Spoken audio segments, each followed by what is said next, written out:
पाण मदीने वारे ऐलान करे फरमायो पाण मदीने वारे ऐलान करे फरमायो पाण मदीने वारे ऐलान करे फरमायो मुख नबी को थे हाँ पो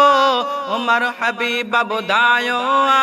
मुख नबी को थे हाँ पो उमर हबीब बुधायो पाण मदीने वारे ऐलान करे फरमायो पाण मदीने वारे ऐलान करे फरमायो जिया इस्लाम में दाखिल थियो घर काफिर में घी हुल थियो जिया इस्लाम में दाखिल थियो घर काफिर में घी हुल थियो अधु असांजी ताकत खे इब्न खताब घटायो अधु असांजी ताकत खे इब्न खताब घटायो पाण मदीने वारे ऐलान करे फरमायो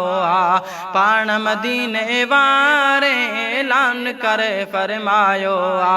मुख नबी को थेगा पो उमर हबीब बुधायो पाण मदीने वारे ऐलान करे फरमायो पाण ज़रूरत मंदन ताईं खाद पुजाए पियो साईं पाण ज़रूरत मंदन ताईं खाद पुजाए पियो साईं धरतीअ जे हिन गोले ते अहिड़ो न हाकिम आयो धरतीअ जे हिन गोले ते अहिड़ो न हाकिम आयो पाण मदीने वारे ऐलान करे फरमायो मुख नबी को थेगा पो उमर हबीब बुधायो मुख नबी को थेगा पो उमर हबीब बुधायो पाण मदीने वारे ऐलान करे फरमायो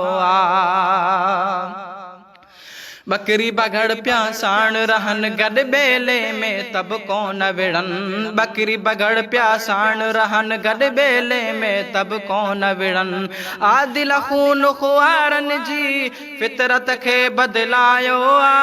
आदिल खून खुआरन जी फितरत खे बदलायो पाण मदीने वारे ऐलान करे फरमायो मुख नबी को थे हाँ पो उमर हबीब बुधायो मुख नबी को थे हाँ पो उमर हबीब बुधायो पाण मदीने वारे ऐलान करे फरमायो कौन पढ़न जाहिल शुजरो महबूब जुमा इट्र आपदिरो कौन पढ़न जाहिल शुजरो महबूब जुमा इट्र आपदिरो पुट चरे जो आगे सो समझो जहब परायो पुट चरे जो आगे सो समझो जहब परायो पाण मदीने वारे ऐलान करे फरमायो पाण मदीने वारे ऐलान करे फरमायो गुम्बज़ खज़रा में सामी गड पैगंबर सा आरामी गुम्बज़ खज़रा में सामी गड पैगंबर सा आरामी जाथे नुज़ूल फिरिस्तन जो मुफ़लिस हूंद सवायो जाथे नुज़ूल फिरिस्तन जो मुफ़लिस हूंद सवायो पाण मदीने वारे ऐलान करे फरमायो पाण मदीने वारे ऐलान करे फरमायो मुख नबी को थे हाँ पो उमर हबीब बुधायो मुख नबी को थे हाँ पो